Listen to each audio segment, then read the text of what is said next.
Have you ever finished an amigurumi and you felt like something here does not look very good? That's weird. The stitches look uneven, the shape isn't quite right, and all the finishing details and assembly seem so messy. But the worst part is you followed the pattern exactly. In today's video, I'll talk about 12 very common amigurumi mistakes. That don't mean that you're bad at crochet. They just mean that no one really explained why certain things matter. But once you understand them, your amigurumi will look exactly the way that you want.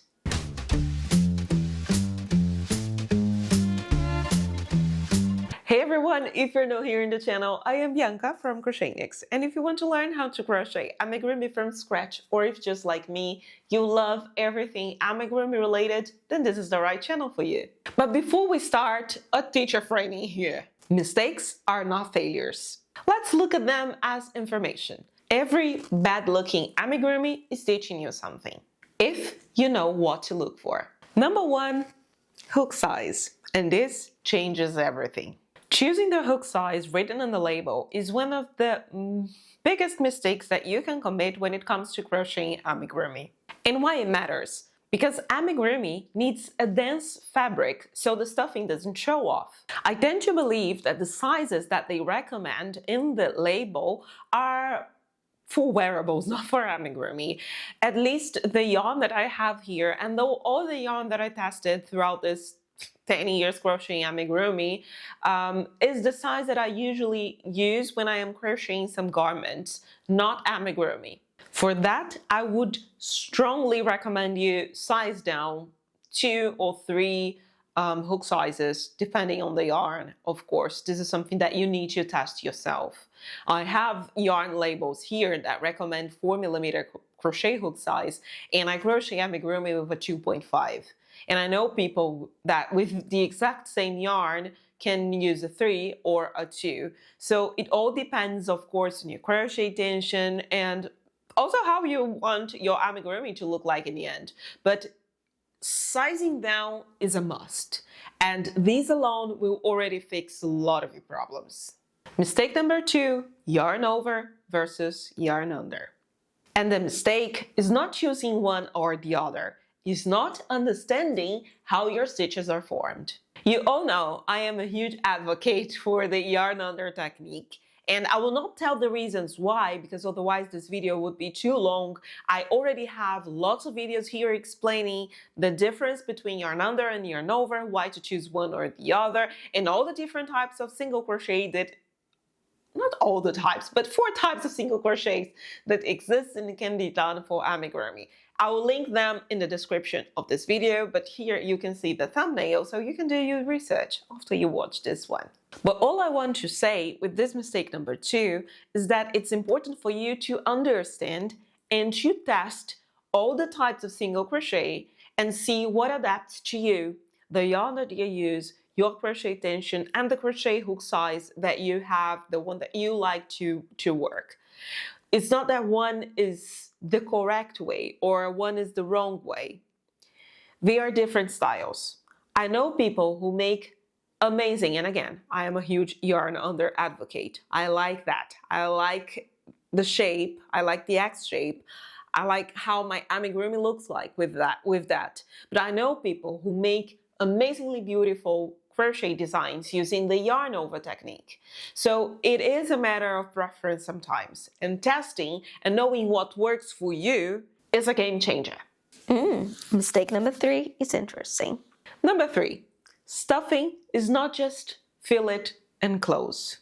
Depending on the amigurumi that you're working, stuffing can define the shape even better than the stitches do. It's true. So knowing how to stuff your amigurumi correctly can make such a big difference in the amigurumi. Again, I have a couple of videos here on the channel that I teach you how to stuff the amigurumi properly. There are videos that I gave so many good tips. I strongly recommend that you put on your to-do list stuffing Crocheniacs, and you will watch all the videos that I teach the techniques that I use to stuff the amigurumi correctly. But believe me when I say that you should put a bit more attention to the way that you stuff your amigurumi. Believe me. I cannot emphasize this enough. Number 4, shape with your hands. Literally. What I see as a mistake in that number 4 topic that I'm bringing here to the channel is that some people let the yarn decide the final shape of the amigurumi. So crochet is flexible, and what you should do is squish, rotate, mold with your hands. While you're stuffing, this is extremely important. There is one specific video that I stuff an amigurumi with you, and there's a specific tutorial, and you see that all the time I am putting stuffing and shaping with my hands, and I put further, and then I try to tap and mold all the parts of the amigurumi. This is extremely important. And again, you do it while you're stuffing and after you close it as well. I have an open piece here because I'm running out of yarn, and you can see that I am crocheting a square head for an amigurumi that I am designing. So, and of course, I'm like half of the process is done, I think you can see. And it already has the square shape that I want. But if I start stuffing it like crazy, it will lose all these corners that I created. It will get bloated. So after I stuff it correctly, I also press like this the edges, because I don't want it round. I want it as a square. And I do this with my hands. And whenever I'm doing those movements, I'm also shaping the flexible fabric that we have. Mistake number 5, decreases. I know a lot of people already know the invisible decrease technique, so not doing it is already a huge mistake. And if you don't know how to do the invisible decrease, just type invisible decrease Crocheniacs here on the channel and you'll see the proper tutorial for that. But there is a very good tip that I give in one of those tips and tricks video, is how to avoid gaps in amigurumi, and I give a very special trick on how to reduce the gaps when decreasing. And this tip goes beyond the invisible decrease, just so you know. I strongly recommend you do a Bianca Flakes here, okay? Turn off your TV or turn on the TV with my channel turned on and start doing your Bianca Flakes. Because these tips that I bring here, they might seem just a small detail, but all this small adjustment, when combined, when put together, will bring the result that you want. Mistake number 6, sewing without positioning first. Guys, that's a huge flaw. You need to test the placement. And how do we do that? Using pins. Pins is one of the most important accessory. And this is so cheap. We buy boxes with 100 pins or more, and they cost just a few dollars. For me, I don't know, just 3-4 euros, and I can get a box with 150 or 100 pins. For example, I have my baby stitch amigurumi here. So before sewing, all the parts, everything was pinned very carefully. You can clearly see that for all the tips that I bring, I already have videos here on the channel. So you can just search for the sewing videos, sewing tips and tricks, sewing whatever, and you'll find the solution here. But for this case that I am bringing as an example, everything was pinned. The ears, the arms, the legs, everything was carefully pinned using the techniques that I teach on those videos.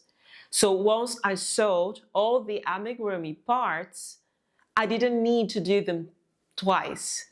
I just sewed them once and everything was good and well placed, exactly as I wanted. I think it's such a bummer when you crochet, when you sew actually one ear and then you see that the other one is a bit down and your amigurumi looks like this. Usually people don't like sewing. And if you don't like something, you just want to do it once and get it done. But if you don't follow those steps, those tiny steps that I teach, you definitely get a crooked amigurumi in the end. Mistake number 7 is for those people who like to work with polyester, chunky, plushy yarn. And it is fighting with the magic ring. I have been through that before. I know how awful it can be depending on the yarn. There are some plushy yarns that break so easily, and it's so frustrating to crochet with those. And keep crocheting the magic ring and forcing it to close and break it every time can be super frustrating. There's also a technique that I teach here on the channel that you can crochet the magic ring with the plushy yarn together with a cotton yarn that of course does not break that easily, and then you can just like pull the cotton yarn instead of the plushy yarn, and the magic ring is perfect. It really works.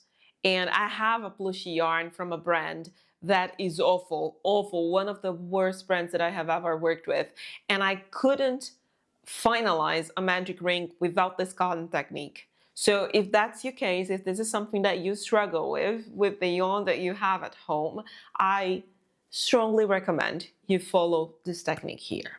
And since we are talking about plushy yarn, my tip number 8 is also regarding this specific fabric, and that is sewing with the wrong yarn. Again, it super depends on the plushy yarn that you have. I have some brands that are amazing and they don't break that easily, even when sewing pieces together. But some yarns, they do break very easily. So one of my recommendations for you, if that's your case, is to sew with a cotton yarn that has the same color tone as the plushy yarn that you're using. It works well, especially because the plushy yarn, they are usually a bit thicker, and at least the cotton yarn that I have here, let me show you. I am working on something, but the cotton yarn that I'll use is a fingering one, and you can see how thin this is. So usually when, for example, if you're sewing the body to a head of a plushy amigurumi, you use this kind of thread and you pull it, you won't even see this thread. It gets very easily hidden. So this is a nice tip that I can give to you. Because yeah, chenille breaks and it sheds very easily, while the cotton yarn, I mean, you can pull very, very hard, and the probability of breaking the yarn when you pull while you're sewing is very low. I know we are almost getting to the end of these tips. I still have a few tricks left to share with you. But if you're enjoying all these tips, tricks that I'm bringing in today's video, remember to give me a thumbs up and subscribe to the channel so you don't miss any tutorial tips and tricks and chats that I bring here every week. But continuing on the plushy mistakes. Mistake number 9 is the cone-shaped head problem. And that's very, very simple to solve. We are very used to the 6 multiples of 6 pattern for amigurumi, 6, 12, 18, and so on. But starting with 6 single crochets in a magic ring, when using a plushy yarn, it tends to create this cone shape. And it's not your fault, it's just the yarn behavior. So my tip, my trick for you in that case is start your amigurumi with 8 single crochets in the magic ring. Sometimes, depending on the amigurumi that I have, I even start with 10. Of course, depends on the results that I'm trying to achieve. But don't start with 6 single crochets in the magic ring. Otherwise, because of the yarn, the way that the yarn behaves, you get this cone shaped that we don't want. And this is something that we cannot solve that easily just with stuffing. And it doesn't happen when we work with cotton yarn, by the way. But again, it's not your fault, it's the yarn behavior. Mistake number 10, stacked increases and decreases. Whenever we are creating, and let's talk like a round shape, a bowl, or a head of an amigurumi, and we go following that pattern, 6, 12, 18, 24, and so on. When we place the increases directly one on top of the other, it creates like a hexagon. Hexagon, hexagon, hexagon, hexagon. Don't know how to pronounce. Okay, but it doesn't create a circle. But that's something that you can easily fix by staggering your stitches. And honestly, that's how I do with my own patterns. I usually don't do that because I really like, especially if I'm creating a round shape I had for an amigurumi, for example, my crochet. Oh yeah, I can use this one. You can see how round the head of my stitch is. So this is a very good example, and you can see here, I think you can see, well, we don't see the stacked increases. So now I really think that it makes a difference in amigurumi, and being completely honest with you, because I've said that before, I've been crocheting amigurumi for more than a decade, and this is something that I didn't do in the beginning, and I thought like, yeah, I knew the tip, but I didn't care for it, and I thought that this was not that important. But the moment I started doing this, I saw a huge change in the way that the round shapes looked like in the end with my designs, and I like that way more. So if you don't do it, if you are just like the old Bianca, I strongly recommend you start doing it, because you'll see a difference. Next mistake, skipping the details. Something that I always loved about amigurumi, especially amigurumi made with cotton yarn, is how much detail we can put in the designs. And this is something that I always loved doing. Even when I was not designing my own patterns, when I was buying other people's patterns and commissioning, like just right in the beginning of this whole journey, I always liked to add more details. If I was crocheting an elephant, I will put more details. I always loved doing that because I think it adds so much personality, and I know that some people just get a bit lazy at that part, but it makes a huge difference. So if you have a doll and you skip the part of, I don't know, making an eyebrow, eyelashes, or you skip one of other detail that they seem so small and unimportant, but I do believe that they make a huge difference in the final end of the amigurumi as a final result. When you see a photo of the amigurumi with and without those tiny details, they make a huge difference. At least for me, this is where the style shows, you know. Every I don't know, blush that you put in an amigurumi doll, or I don't know, a tiny button that you sew here or there, all these things add up a lot of personality, and yep, I love them. You know how much I love details! And last but not least, finishing the amigurumi. And what do I mean by that? The way that you fasten off the yarn whenever you're crocheting, doing the inverted magic ring to close the amigurumi or sewing parts together, the way that you fasten off the yarn, tie the knot, and hide it in the amigurumi makes a big difference. Something that I like doing is, first of all, using tweezers and doing the invisible knot technique. Again, just type invisible knot here in the channel and you'll find it. But let's suppose you're sewing an arm to the body of the amigurumi. Once you're finished, sorry.